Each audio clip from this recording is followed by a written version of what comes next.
المواطنون الفقراء البسطاء من أجل أنهم يبيعون شيئا من البقدونس والبندورة والفواكه على بسطاتهم أو على عرباتهم من أجل قوت عيالهم، فتنزل إليهم دوريات البلدية وكأننا في تل أبيب، يضربون ويخربون ويكسرون على رؤوس الفقراء فقط يا قائد الوطن.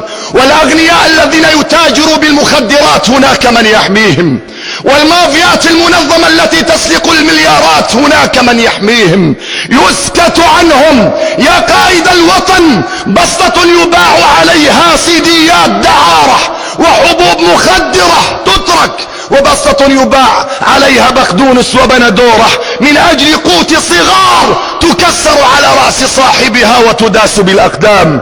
يا قائد الوطن، المترفون والمسؤولون يرفعوا أبنية وعقارات وقصور لا يقال لهم لما، ولا يطبق عليهم قانون الهدم، وفقير يبني غرفة من أجل أن يأوي صغاره تهدم فوق رأسه.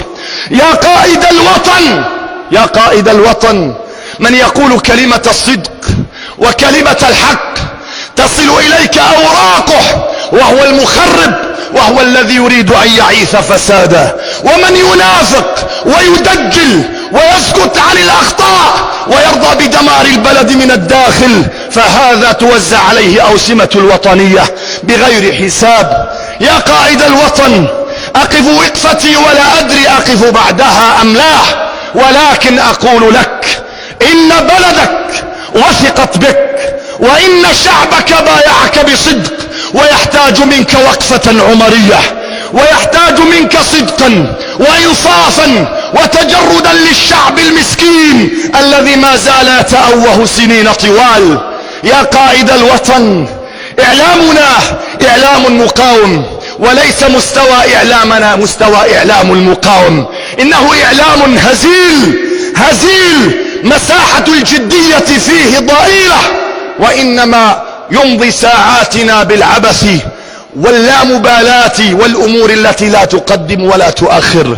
يا قائد الوطن، كل فرد في بلدك، كل مواطن رجل وامرأة أحبك بصدق، لأنه رأى فيك عدلا، ورأى فيك أملا، ورأى فيك حقا. ولكن ما زال هؤلاء يعانون، وما زالوا يشكون، وما زالوا يتأوهون.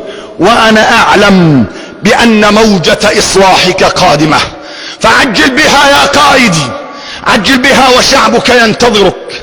يقول لك بالروح بالدم، ليس كلام ولا شعارات، ولكن سيبذل روحه ودمه في أحرج الأوقات وأصعب اللحظات. إنه لك فكن له، إن شعبك معك فكن معه. يا قائد الوطن، هذه شكوى أبثها وأنا الآمن في سربي، المعافى في بدني، عندي قوت يومي، لا أعاني أي شيء ولا أشكو من أي شيء، ولكنها لا بد أن تقال باسم كل مواطن لا يستطيع أن يقول، وباسم كل فرد يعجز عن أن يوصل مظلمته. وكم وقف بين يدي مئات تذرف دموع الظلم من أعينهم فتحرق كبدي لما يقع عليهم من بعض الفاسدين والمرتشين والمخربين. يا قائد الوطن، بايعناك ونحن على البيعة، وننتظر منك وعودك، وأول ما ننتظر سيف الإصلاح يبتر رؤوس من تبقى من الفاسدين. أقول قولي وأستغفر الله.